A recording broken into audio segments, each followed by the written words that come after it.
আসসালামু আলাইকুম।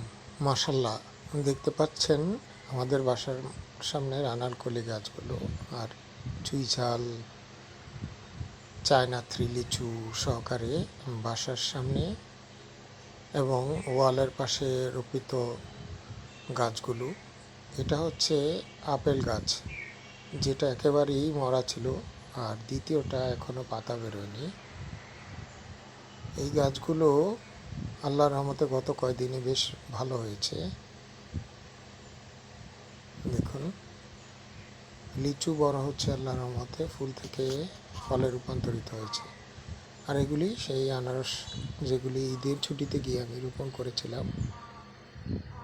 খুব অল্প সংখ্যক আনারস এবং বেশ দূরে দূরে রোপণ করেছি আমি ইচ্ছা করেই, যাতে হাঁটা চলার ভালো জায়গা থাকে।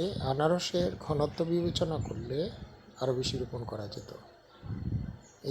এইটা সে আড়িয়াল বিলের বিখ্যাত মিষ্টি কুমড়া। আর আদার বস্তাগুলো, মিষ্টি কুমড়ার গাছগুলো কিছুটা ক্ষতি হয়েছে, তারপরও আশা করি দ্রুতই দাঁড়িয়ে যাবে।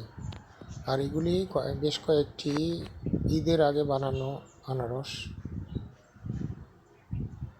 মাথা ছিঁড়ে তৈরি করা। আর নতুন প্যাকেটগুলি দেখতে পাচ্ছেন, যেগুলিতে খুরমা খেজুর গাছ সহকারে নতুন খুরমা গাছ খেজুর গাছ রোপণ করা হয়েছে। আদা রয়েছে এখানে।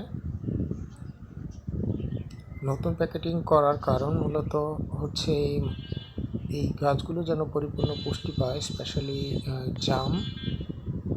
জাম্বুরা এবং খুরমা খেজুর। এই খুরমা খেজুরগুলিতে পুরো পৃথিবীর বিভিন্ন জাতের সব ধরনের খুরমা খেজুর রয়েছে।